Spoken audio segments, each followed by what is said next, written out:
Hello বন্ধুরা, তো দিদির বিয়ের সকালবেলার ভিডিও নিয়ে তোমাদের কাছে হাজির হয়ে গেলাম। সেদিন কিন্তু আমরা ভোরবেলা মানে ভোর 4টে ওরকম নাগাদ আমরা সবাই ঘুম থেকে উঠে বেরিয়ে পড়েছিলাম জল আনতে। কারণ এই জলটাই না গায়ে হলুদের সময় আর কি কাজে লাগে। এই জলটা দিয়ে স্নান করানো হয় সেই। তো ওর জন্য আমরা সবাই চলে গেছিলাম জল আনতে। তো জল আনা হয়ে যাবার পর বসে পড়েছিলাম দিদিকে সাজুগুজু করতে। তো দিদির বৃদ্ধির লুক আমি কমপ্লিট করে দিয়েছিলাম। তারপরে হয়ে গেছিলো দিদিকে আলতা পরানোর জন্য। তো আমি আলতা পরাতে পরাতে দেখছি আমার দিদি ঘুমিয়েই পড়েছে, আর এদিকে আমি ওকে আলতা পরিয়ে আছি। ভাবা যায় ও নিশ্চিন্তে ঘুমাচ্ছে। তো যাই হোক, চট জলদি আলতা পরিয়ে দিয়েছিলাম।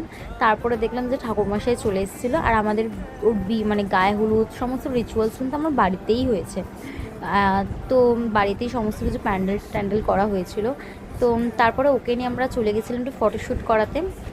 কারণ ক্যামেরা দাদাগুলোও অনেকক্ষণ আগে ছিল, ওরা এত ভালো মানে কি বলবো, খুব সুন্দর সুন্দর ফটোও উঠেছে। তো তোমরা ও যখন ফটোগুলো ছাড়বে আমার দিদি, তখন তোমরা দেখতেও পাবে।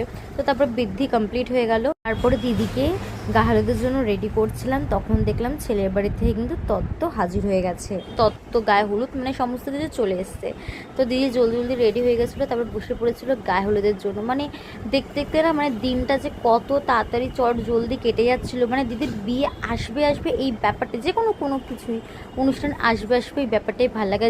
যখন সে দিনটা চলে আসার সেটা যে কত তাড়াতাড়ি কেটে যায় মানে কি বলবো। তো যাই হোক, তারপরে শুরু হয়ে গেল দিদির গায়ে হলুদের অনুষ্ঠান।